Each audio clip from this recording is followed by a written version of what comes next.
As INDI stumbles, BJP seems to be going in for the kill. The Ram Mandir promise that has been a mainstay of the party's manifestos for decades has been fulfilled. The Gyanvapi ASI survey report almost conclusively established that the mosque was built on a demolished temple. The Hindu side has now made fresh pleas in the Supreme Court seeking a scientific ASI survey of the alleged shivling that was found in the Wazukhana. Next month, that is February, the BJP government in Uttarakhand is likely to pass the UCC bill in the state assembly, which is just before the campaigning for Lok Sabha election peaks in March. The question on every mind now is this: is the Hindu vote consolidation complete with the themes of the Ram Mandir, Gyanvapi, UCC, and as one BJP minister also said, that CAA also could be round the corner? So is this going to be a complete Hindu consolidation with these four put together? We have with us Harshvardhan Tripathi continuing with us, as does Kamruzaman Chaudhary, political analyst, Adil Hassan, spokesperson of the AIMIM. Harshvardhan ji, I want to start with you. क्या इससे total consolidation होगा? मंदिर हो गया है, Gyanvapi report आ गई है, योगी आदित्यनाथ ने बोला है कि सच हमेशा दबाया नहीं जा सकता, यूसीसी और सीए।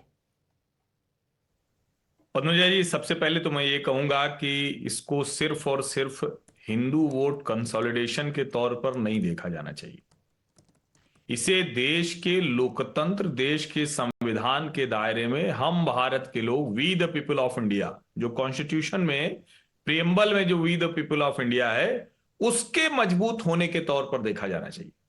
दुर्भाग्य ये रहा कि हमारे देश में जो पार्टियां, जो सरकारें, जो शासन में रहे लोग, उन्होंने we the people of India को कमजोर किया। जिस संविधान के पहले पन्ने पर राम दरबार है, उन राम को अपना घर लेने के लिए किस तरह की लड़ाई लड़नी पड़ी, ये देश ने देखा। और अभी भी आप देखिए, एएसआई की रिपोर्ट आई, हालांकि जो भी काशी विश्वनाथ गया है, जो भी वहां दर्शन करने बाबा विश्वनाथ के गया है, या जो कुछ लोग इंतजामिया कमेटी के साथ मस्जिद में भी जाते हैं, उनको बहुत अच्छे से पता है कि ये मंदिर ही है, मंदिर तोड़कर बनाया गया है।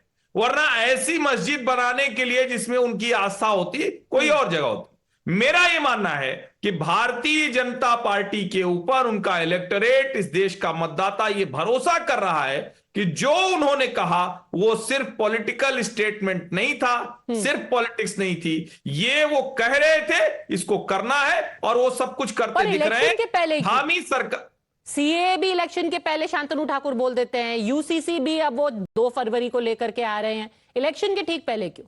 हाँ, ये आपने ठीक कहा।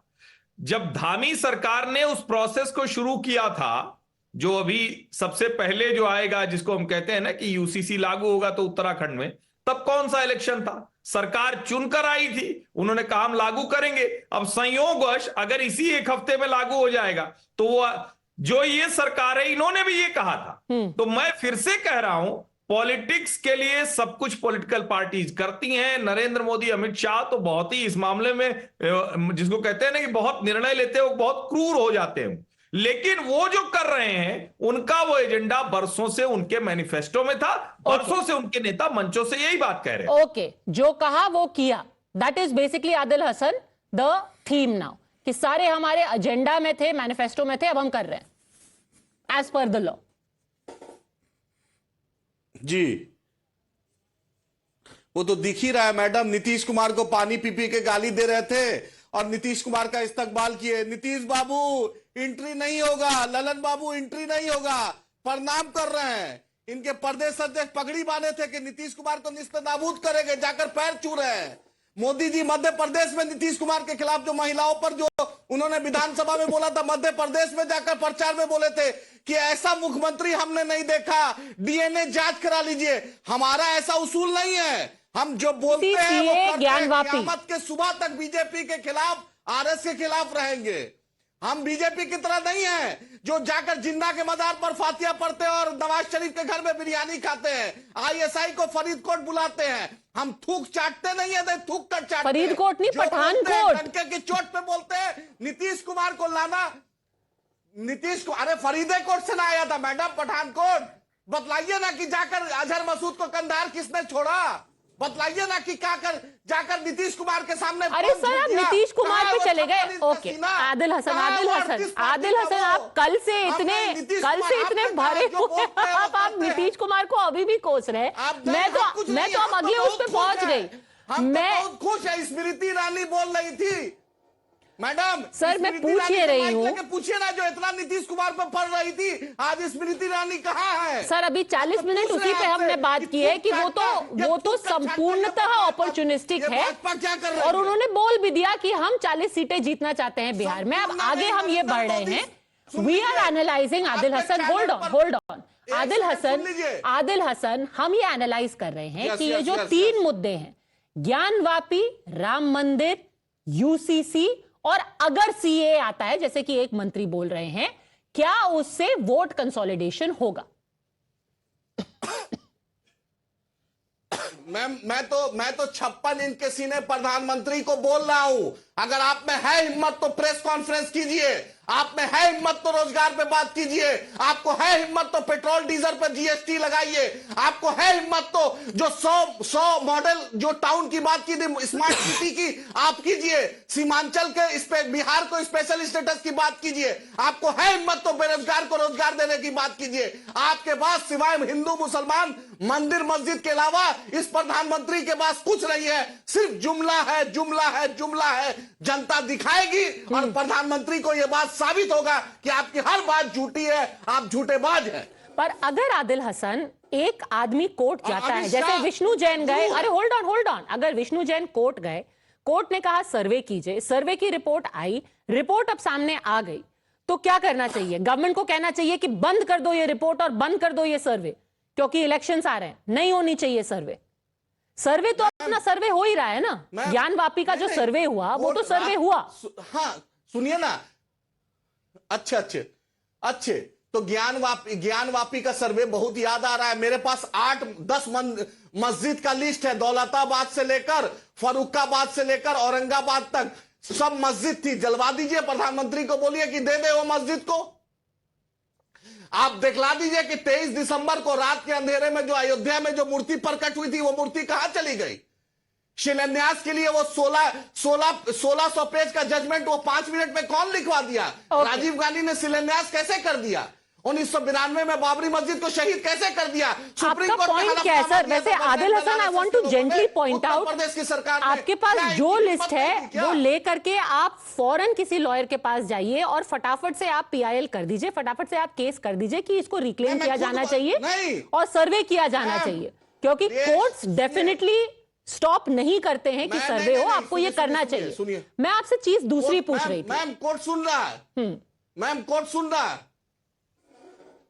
मैं आपसे कोर्ट सुन रहा है, सुन लीजिए। मेरा यही कहना है, राम मंदिर भाजपा से नहीं बना है, ये सुप्रीम कोर्ट के जजमेंट से बना है। और supreme court is supreme but it is not infallible. ये बात हमारी है, क़यामत की सुबह तक मेरे लिए वो मस्जिद थी, है और रहेगी। ये मेरी आस्था है, ये मेरा विश्वास है। हम बोलेंगे कि भीड़ ने मॉब ने बाबरी मस्जिद को शहीद किया। आरएसएस बजरंग दल के लोगों ने सुप्रीम कोर्ट में झूठ बोला और मस्जिद को शहीद किया। राजीव गांधी ने शिलान्यास कराया झूठा बोलकर। पंडित नेहरू और जीबी पंत ने रात के अंधेरों में प्रशासन की मदद से वहां पर मूर्ति रखवाई। ये हम बोलेंगे, क़यामत की सुबह तक बोलेंगे। अरे बाप रे, नेहरू जी तो उसको हटवाना चाहते थे उस मूर्ति को, आपने तो आज नेहरू जी को भी कोस दिया। वो वहां पर मूर्ति रखाने के लिए, रामलला को रखाने के लिए इतनी लंबी लंबी चिट्ठियां लिखी उन्होंने गोविंद वल्लभ पंत को। खैर छोड़िए, but the question I want to come to you is, जो ये सीए का मुद्दा है हर्षवर्धन जी, चलिए यूसीसी ये आ रहा था बिल, पहले ही पिछले साल ही बोल दिया था उत्तराखंड सरकार ने कि हम यूसीसी लेकर के आएंगे। सर्वे हुआ, कोर्ट से हुआ, राम मंदिर बना, कोर्ट से बना। सीए का एक कोई एक मेंशन हर बार एक ये फर्रा सा छोड़ दिया जाता है इलेक्शन के पहले, नोटिफाई अभी तक नहीं हुआ। वोंट पीपल आस्क क्वेश्चंस कि ये CA, why is it only a political trial balloon? नहीं पद्मजा, मैं तो कहूंगा कि बिल्कुल ये सरकार की जवाबदेही बनती है। और चाहे जिस वजह से, चाहे कोविड का बहाना हो चाहे दूसरे बहाने हो, ये कानून अब तक क्यों नहीं लागू हुआ, ये सवाल पूछा जाना चाहिए। और मैं उससे आगे बढ़कर सवाल पूछ रहा हूं, इस सरकार की जवाबदेही बनती है, जिस तरह के आंतरिक सुरक्षा के हालात हैं, जिस तरह की स्थितियां बनती हैं, उसमें नेशनल रजिस्टर ऑफ सिटीजनशिप होना ही चाहिए। बहुत जरूरी है कि इस देश के हर नागरिक की जानकारी हो। हम भी कागज दिखाएंगे, आदिल भाई भी कागज दिखाएंगे और तय होगा कौन कौन कब कब कहां कहां कैसे कैसे रहा। और ये इसलिए भी जरूरी है कि आदिल हसन जी के भी सारे अधिकार सुरक्षित रहें, वरना बाहर से कोई आएगा और वो हमारे इनके अधिकार लेगा, ये ठीक नहीं, क्योंकि हमारा इनका इस जमीन पर पूरा अधिकार है। Okay, I'm going to leave it at that. 2nd of February is when the UCC bill is definitely going to be tabled in Uttarakhand.